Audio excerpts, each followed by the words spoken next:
P news. नमस्कार, मैं संतोष। आपका स्वागत है लोकतंत्र प्रहरी के 8 PM न्यूज में, जहां हम देखेंगे दुर्ग जिले समेत प्रदेश एवं देश विदेश की कुछ प्रमुख खबरें। तो आइए शुरू करते हैं पहले दुर्ग जिले की खबरों से। वैशाली नगर विधानसभा में विधायक रिकेश सेन के नेतृत्व में दिव्यांग जनों के लिए विशेष सहायता अभियान की शुरुआत होने वाली है। 21 जून योग दिवस के अवसर पर शुरू होने वाली इस योजना के तहत जरूरतमंद दिव्यांग भाई बहनों को कृत्रिम हाथ और पैर केवल 1 रुपए की टोकन राशि पर उपलब्ध करवाए जाएंगे। बाजार में लगभग 2 लाख रुपए की कीमत वाले आर्टिफिशियल लिम्स अब आर्थिक रूप से कमजोर लोगों के लिए सुलभ बनेंगे। इस पहल का उद्देश्य दिव्यांग जनों को आत्मनिर्भर बनाना, उनका आत्मविश्वास बढ़ाना और उनके जीवन में नई खुशियां लौटाना है। वैशाली नगर विधानसभा में 1 रुपए में एक्सरे, डायलिसिस और पावर ग्लास जैसी सुविधाएं पहले से संचालित हैं। वहीं 15 जून से निःशुल्क मोतियाबिंद ऑपरेशन अभियान भी शुरू किया जा रहा है, जिससे सैकड़ों लोगों को लाभ मिलने की उम्मीद है। जनसेवा की दिशा में यह कदम क्षेत्र के हेल्थ और सोशल केयर मॉडल को और मजबूत करने वाला माना जा रहा है। दुर्ग जिले में 16 जून से शुरू होने वाला नया शिक्षा सत्र कई महत्वपूर्ण बदलाव लेकर आ रहा है। इस बार सरकार का मुख्य उद्देश्य स्कूल खुलते ही नियमित पढ़ाई शुरू कराना और विद्यार्थियों के सीखने के स्तर को और बेहतर बनाना है। स्कूल शिक्षा विभाग ने प्रवेश प्रक्रिया, शिक्षण व्यवस्था और मॉनिटरिंग को लेकर विस्तृत कार्य योजना तैयार की है। राज्य के प्राथमिक और माध्यमिक स्कूलों में विद्यार्थियों के लिए नई गणवेश लागू की जाएगी। छात्रों को नए पाठ्यक्रम के अनुसार शिक्षा दी जाएगी। बच्चों में भाषा दक्षता विकसित करने के लिए 12 खड़ी, इमला, शुद्ध लेखन पर विशेष ध्यान दिया जाएगा। मध्याह्न भोजन की गुणवत्ता और विद्यार्थियों को मिलने वाली सुविधाओं की भी निगरानी होगी। छत्तीसगढ़ की संस्कृति, तीज त्योहार और महापुरुषों के जीवन से बच्चों को परिचित कराया जाएगा। हर शनिवार को बाढ़, आग और आपदा प्रबंधन जैसी गतिविधियों पर आधारित एक्टिविटी डे भी आयोजित होगा। कुल मिलाकर नया शिक्षा सत्र केवल पढ़ाई तक सीमित नहीं रहेगा, बल्कि विद्यार्थियों के व्यक्तित्व विकास, सांस्कृतिक ज्ञान और सुरक्षा जागरूकता पर भी विशेष फोकस रहेगा। दुर्ग पुलिस ने एक बार फिर जन सेवा और जनता के विश्वास को मजबूत करने की दिशा में सराहनीय पहल की है। आज सुबह 11 बजे भिलाई सेक्टर 6 स्थित पुलिस कंट्रोल रूम सभा कक्ष में आयोजित कार्यक्रम के दौरान लगभग 200 गुम हुए मोबाइल फोन उनके वास्तविक मालिकों और धारकों को सुपुर्द किए गए। मोबाइल खोने के बाद निराश हो चुके लोगों के लिए पल बेहद खुशी भरा रहा। दुर्ग पुलिस की साइबर टीम और पुलिस अधिकारियों के लगातार प्रयासों से इन मोबाइल फोनों को ट्रेस कर बरामद किया गया और आज उन्हें उनके असली मालिकों तक पहुंचाया गया। कार्यक्रम के दौरान मोबाइल प्राप्त करने वाले नागरिकों ने दुर्ग पुलिस का आभार व्यक्त किया और पुलिस की इस पहल की जमकर सराहना की। भिलाई नगर निगम आयुक्त राजीव कुमार पांडे ने जोन 1 नेहरू नगर क्षेत्र का निरीक्षण कर विभिन्न विकास कार्यों एवं जन सुविधा कार्यों की समीक्षा की। निरीक्षण के दौरान उन्होंने साफ सफाई व्यवस्था को और बेहतर बनाने के निर्देश दिए तथा क्षेत्र में हो रही अवैध प्लाटिंग पर सख्त रुख अपनाने को कहा। आयुक्त ने बताया कि बरसात के मौसम में निचले इलाकों में जल भराव की समस्या उत्पन्न होती है, जिससे आम नागरिकों को परेशानी का सामना करना पड़ता है। ऐसे डुबान क्षेत्रों की पहचान कर आवश्यक सुधार कार्य करने के निर्देश अधिकारियों को दिए गए। निरीक्षण के दौरान यह भी सामने आया कि कुछ लोगों द्वारा अवैध प्लॉटिंग कर जमीन बेच दी गई है और खरीदारों द्वारा निर्माण कार्य भी किया जा रहा है। इस पर आयुक्त ने संबंधित अवैध प्लॉटिंग कर्ताओं के खिलाफ कड़ी कार्रवाई करने के निर्देश दिए हैं। इसके अलावा बरसात से पहले बड़े नालों की सफाई समय पर पूरी करने पर जोर दिया गया ताकि वर्षा का पानी बिना रुकावट निकासी हो सके।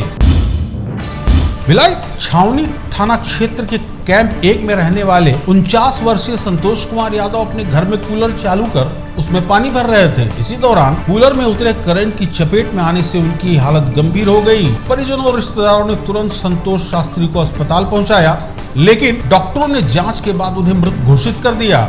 घटना की सूचना मिलते ही पुलिस अस्पताल पहुंची और मामले की जाँच शुरू कर दी।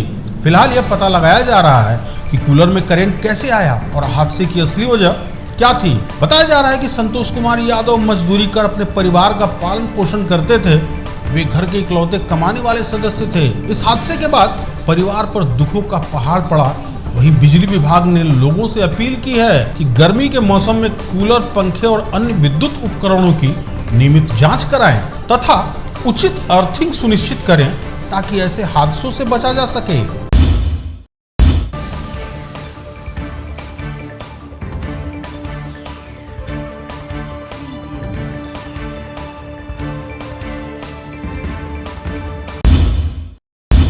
अब नजर डालते हैं प्रदेश की खबरों पर।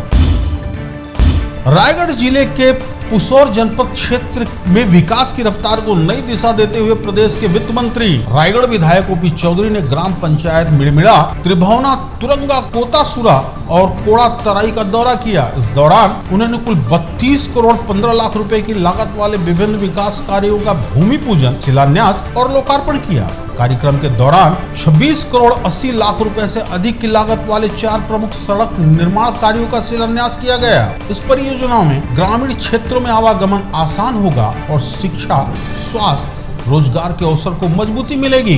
वित्त मंत्री ने कहा कि वे केवल निर्माण कार्य नहीं बल्कि क्षेत्र के हजारों लोगों के बेहतर भविष्य की मजबूत आधारशिला है। उन्होंने विश्वास जताया कि आने वाले वर्षों में रायगढ़ प्रदेश के सबसे विकसित और आदर्श जिलों में शामिल होगा।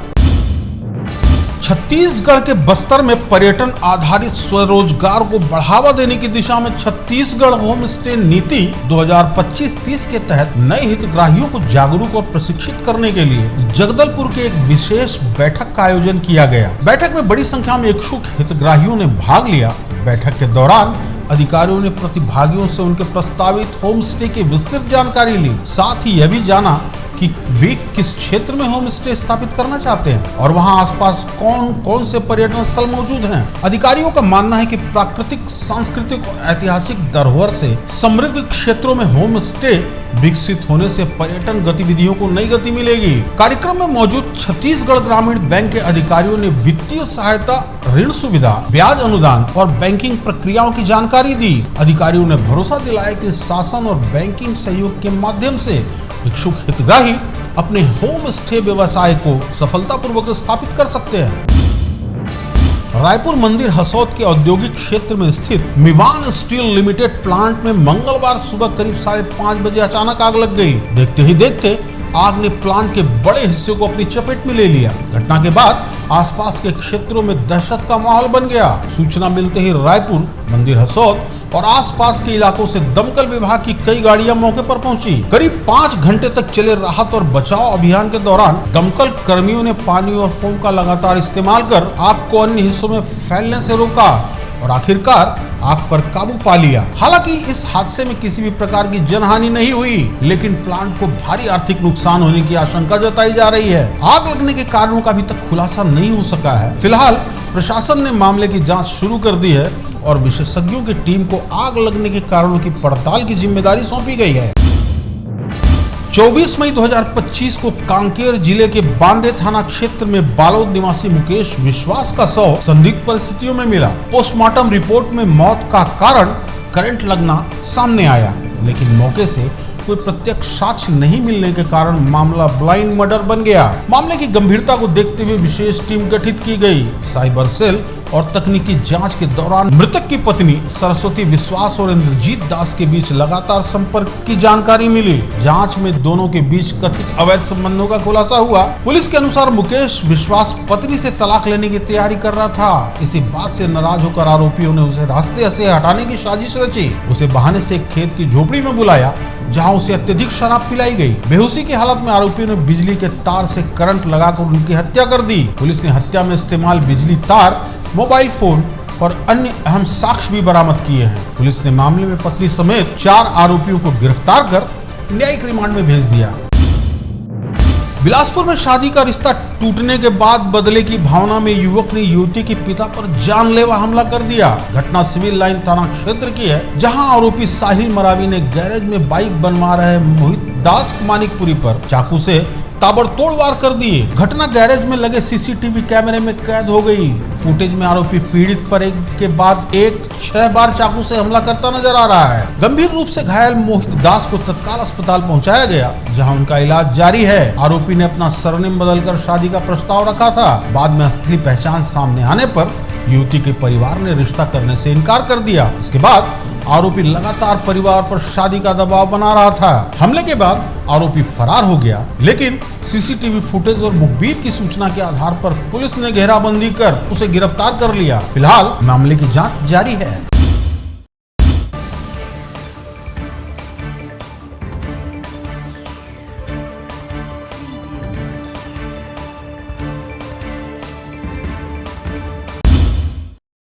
अब नजर डालते हैं देश विदेश की खबरों पर। देश के सर्वोच्च न्यायालय में आज एक महत्वपूर्ण अध्याय जुड़ गया। सुप्रीम कोर्ट ऑडिटोरियम में आयोजित शपथ ग्रहण समारोह में चीफ जस्टिस सूर्यकांत ने 5 नए न्यायाधीशों को पद एवं गोपनीयता की शपथ दिलाई। नवनियुक्त जजों में पंजाब हरियाणा हाईकोर्ट के मुख्य न्यायाधीश जस्टिस शील नागू, बॉम्बे हाईकोर्ट के मुख्य न्यायाधीश जस्टिस श्री चंद्रशेखर, मध्य प्रदेश हाईकोर्ट के मुख्य न्यायाधीश जस्टिस संजीव सचदेव, जम्मू कश्मीर और लद्दाख हाईकोर्ट के मुख्य न्यायाधीश जस्टिस अरुण पल्ली और वरिष्ठ अधिवक्ता वेंकटा सुब्रमणियम मोहना शामिल हैं। इस नियुक्तियों के बाद सुप्रीम कोर्ट ने न्यायाधीशों की कुल संख्या 37 हो गई है, जबकि चीफ जस्टिस को मिलाकर यह आंकड़ा 38 पहुंच गया है। बता दें कि सरकार ने हाल ही में सुप्रीम कोर्ट में न्यायाधीशों की स्वीकृत संख्या 33 से बढ़ाकर 37 करने के प्रस्ताव को भी मंजूरी दी है। इसका उद्देश्य लंबित मामलों के बोझ को कम करना और न्यायिक प्रक्रिया को तेज करना है। कुशीनगर दौरे पर पहुंचे मुख्यमंत्री योगी आदित्यनाथ ने कहा कि फाजिल नगर को अब पावागढ़ के नाम से जाना जाएगा। उन्होंने बताया कि स्थानीय विधायक की मांग को सरकार ने मंजूरी दे दी है।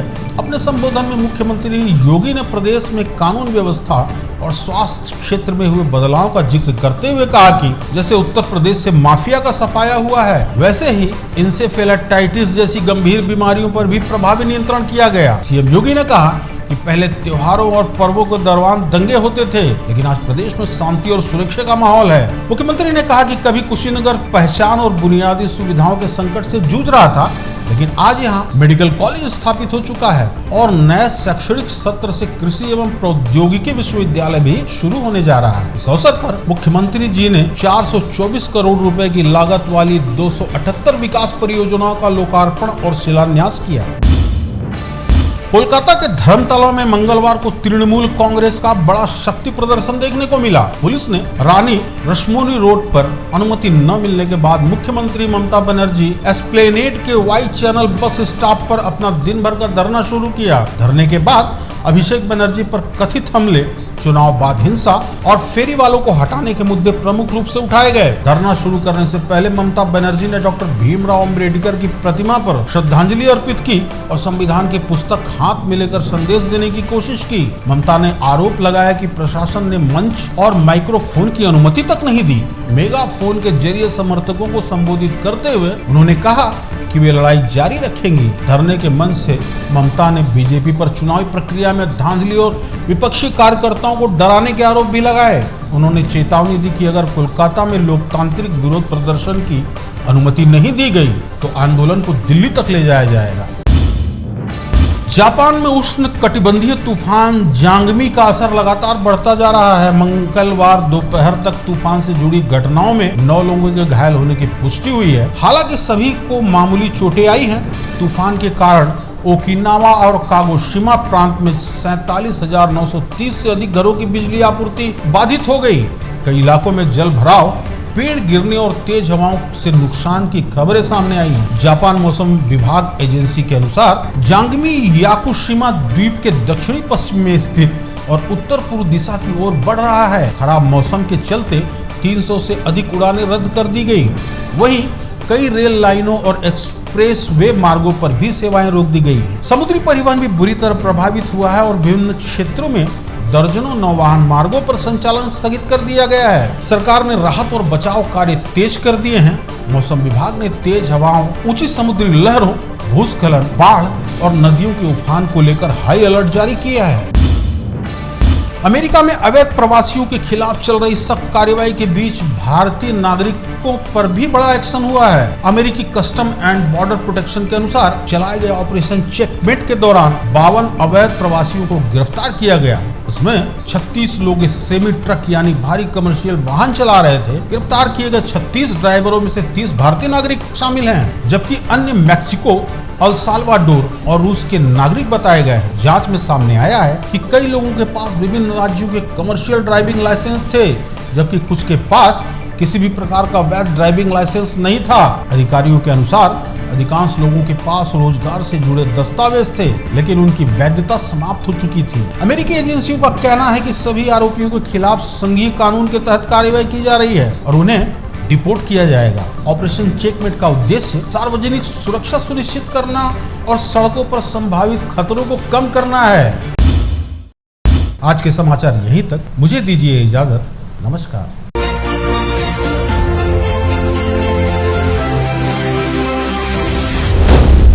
LP News. This program is sponsored by SR Hospital and Research Center.